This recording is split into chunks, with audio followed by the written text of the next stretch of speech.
Bonjour Monsieur Diop, bonjour tout le monde. Alors, on est là aujourd'hui pour vous présenter notre projet de design pattern, le TP2, qui consistait déjà à se documenter sur les sockets, ok. Mais ensuite donc à fournir donc un programme donc Java qui va communiquer donc avec qui va communiquer donc avec un serveur, ok. Et donc l'objectif c'était quoi? C'est de définir donc dans ce programme Java là donc de permettre donc d'envoyer donc des requêtes HTTP en simulant donc le comportement du navigateur qui était donc d'envoyer donc des requêtes HTTP donc à un serveur. Ok. Ce serveur donc reçoit donc la requête, la traite et ensuite envoie donc une réponse HTTP au client. Et là donc, mais sauf que là, c'est nous donc les clients et nous allons nous charger donc de bien donc construire donc la requête HTTP donc avec le minimum donc on met ce requis en fait. Ok.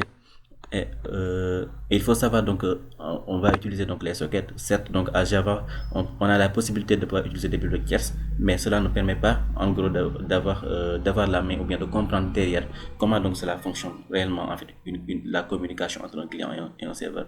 Mais plus précisément, ce qui nous était demandé, l'objectif, c'est d'envoyer donc comment dirais-je continuellement donc des requêtes à un serveur. Ok. Dans cette requête HTTP donc il contient donc un password. Ce- et une fois donc la requête arrivée donc au niveau du serveur, le serveur donc se contacte donc comment dirais-je de voir au niveau du programme donc PHP. Voilà, au niveau du programme PHP, le mot de passe qui est défini. Si c'est le même, alors comment dirais-je, on dit à l'utilisateur donc voici donc le mot de passe. Sinon, on continue donc d'envoyer donc des mots de passe jusqu'à ce qu'on soit on termine donc les mots de passe donc l'ensemble des combinaisons de mots de passe donc qu'on pourrait générer. Ok. Et ensuite on lui dit que le mot de passe donc n'a pas été trouvé. Sinon, voilà, dès qu'on trouve le mot de passe, on s'arrête et on lui dit donc voici le mot de passe. Alors c'était ça donc le principe. Euh, donc nous allons directement donc entrer donc parler directement donc du code. Déjà, pour voir donc la structure de ce comment dirais-je dans le dossier, il y a un client donc le client donc .java donc qui est là. Ensuite donc un dictionnaire qui est là. Il faut savoir donc au niveau donc du dictionnaire donc .txt, ce qu'on a en fait, voilà, il y a donc des mots de passe donc qui ont été donc définis. Parce que pour générer donc les mots de passe, donc nous avons choisi donc d'utiliser la méthode donc dictionnaire, ok, et nous en avons là, donc un ensemble donc de mots de passe donc qui ont été définis au niveau de ce fichier là. Et en gros donc comme je l'ai dit tantôt, on va utiliser les sockets. Un socket c'est quoi? C'est un composant, ok, qui permet donc l'envoi et la réception de données dans un réseau. Voilà. Maintenant, cet envoi et la réception se fait donc entre deux nœuds. Et le nœud donc le premier nœud qu'on va considérer c'est le client et l'autre donc c'est un serveur. Ok. Et là donc on définit donc dans notre classe donc client dans la méthode main donc par laquelle donc tout voilà l'exécution de notre programme donc va commencer. On définit donc des variables donc port, voilà, le port donc par lequel on va communiquer, des variables donc voilà, password, line donc de description de caractère, is correct password, qui est un booléen donc initialisé à false, et np affiche final response, qui sont respectivement des entiers et des chaînes de caractères. Et puisqu'on utilise donc comment dirais-je un fichier donc pour la génération de mots de passe, on définit d'abord comment dirais-je un objet file de type donc file voilà, de la classe file. Ok, donc on va passer à paramètre donc le fichier donc dictionnaire.txt. Donc c'est ce fichier là qui est là. Ok. Ensuite donc voilà, ce qu'on va faire donc c'est créer donc un objet donc file reader de type donc buffer reader. Ok, donc on passe donc comment dirais-je l'emplacement maintenant de ce fichier là. Ok, pour qu'on puisse donc à chaque fois donc à l'aide donc de l'objet file reader de pouvoir donc de pouvoir donc lire donc une ligne donc au niveau donc de ce fichier là. Puis donc au niveau de notre voilà du programme, on a donc une boucle. Ok, à l'intérieur de ce boucle là donc on a donc un try catch.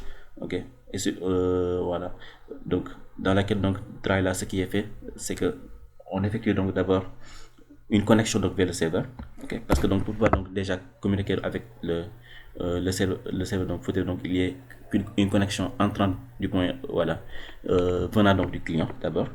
Et là donc on crée donc un objet donc client socket, ok, de type donc socket. Ok, donc on va passer donc voilà là où se trouve donc le serveur, donc qui est notre machine donc qui est notre propre machine. Et la communication va s'effectuer donc suivant le port donc 8081. Ensuite là, on définit maintenant les canaux, donc les flux d'entrée et de sortie à l'aide voilà, des objets donc output distributeur et input distributeur. Ok, ok. Donc ensuite on va manipuler maintenant l'envoi de requêtes donc par writer, ok, qui est là, et reader va nous permettre donc juste donc d'effectuer donc la lecture. À chaque fois maintenant qu'on va lire donc un mot de passe au niveau voilà, un mot de passe au niveau maintenant du fichier, ok, avec par la méthode donc readline, donc appelée donc sur file reader, on va stocker ça dans password. Une fois donc cela effectué, on va construire maintenant on va être notre propre navigateur et construire donc notre requête HTTP. La requête HTTP, elle est constituée donc voilà, du verbe, là c'est un get. Ensuite on spécifie la ressource qui va effectuer le traitement, auquel donc on va passer donc le password donc que l'on a récupéré donc dans le fichier. Ensuite là c'est la version donc du HTTP. Ensuite donc on spécifie le hostname, voilà, par la méthode donc get hostname. Puis donc à chaque fois donc on envoie donc une requête, donc on vide donc ensuite ce buffer là, on vide donc ce writer en fait, en gros. Voilà. Après cela, donc, ce qui est fait donc, avec NB affiche, donc c'était une variable qui a été donc initialisée à 1, ok, un entier. Maintenant, pour la première fois, donc, on va afficher, donc, après avoir envoyé donc, une requête donc, au niveau du serveur, voilà, il ne faudrait pas donc laisser l'écran vide. On affiche donc, on informe à l'utilisateur que le traitement donc, est en cours donc, au niveau du serveur. Ensuite, reader donc qui était donc un objet type donc buffer, qui était un objet donc de type input string reader, ok, auquel donc on va passer donc à buffer reader pour qu'il y ait donc un string reader. Maintenant cet objet donc string reader de type buffer reader va nous permettre maintenant de lire la réponse du serveur au niveau du buffer. À chaque fois que le buffer donc n'est pas vide, tant qu'on n'atteint pas donc comment dirais-je voilà, comment dirais-je le vide au niveau maintenant du buffer, on lit donc on effectue une lecture qu'on va stocker donc dans line, ok. Maintenant une fois donc que cela est stocké dans line, on va comparer donc line donc avec donc cette chaîne là true. Pourquoi? Tout simplement parce qu'au niveau de notre programme PHP, ce qui est fait donc à chaque fois donc le mot de passe donc récupère donc par la méthode get donc est le même donc défini donc au niveau de notre fichier. Dans ce cas là, donc on envoie donc un true d'abord. Et là on a jugé donc nécessaire donc de vérifier donc s'il contient un true. S'il contient un true, alors donc is correct password est voilà, est défini à true. Ensuite donc final response va contenir donc la réponse donc du serveur qui n'est rien d'autre donc voilà, votre mot de passe est de la password. Maintenant une fois maintenant cela est dans le cas donc échéant, donc on va continuer donc comment dirais-je dans le cas échéant, donc tout simplement final response va recevoir donc la dernière ligne. On va juste donc prendre la dernière ligne au cas où si on termine l'ensemble des combinaisons et qu'on ne trouve pas le mot de passe, qu'on puisse donc lui afficher donc en sortie comment dirais-je que le mot de passe n'a pas été trouvé. Voilà. Maintenant on sort de cette boucle do while que lorsque le mot de passe a été trouvé, ou bien lorsqu'on a terminé donc on a atteint donc la fin du fichier.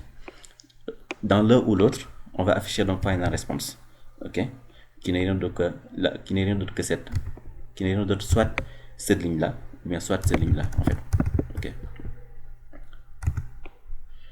Et ensuite donc on termine par fermer donc file to reader donc close. Maintenant on va passer à comment dirais-je à l'exécution de ce programme là pour voir donc quel sera donc son résultat. Voilà, on va exécuter ça avec la méthode main.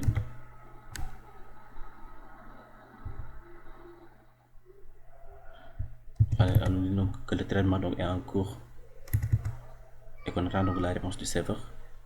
Voilà. Voilà, et donc là il nous dit que qu'aucun utilisateur avec ce mot de passe n'est enregistré. Si on regarde au niveau de notre au niveau de ce, comment dirais-je, le mot de passe donc est passera au niveau du programme donc PHP, alors qu'au niveau du dictionnaire il n'y a pas donc de mot de passe avec comment dirais-je, avec passera en fait, qui est défini au niveau de ce fichier là.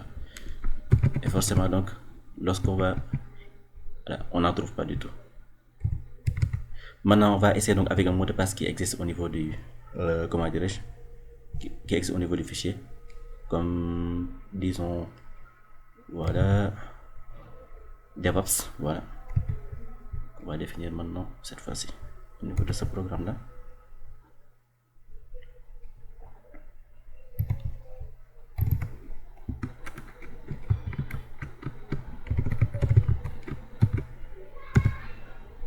Ok, on va enregistrer.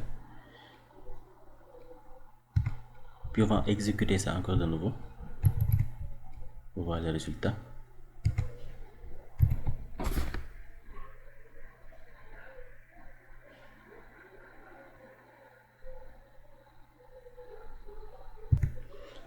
Et donc là, on va donc, comment dirais-je qu'il a trouvé donc le mot de passe. Bienvenue cher utilisateur, votre mot de passe est DevOps.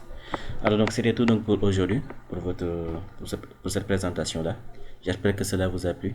Alors ce travail vous a été présenté par Mohamed Sissoko et Aïcha Abdallah Solofo Victor. Merci beaucoup et prenez soin de vous. Allez, bye.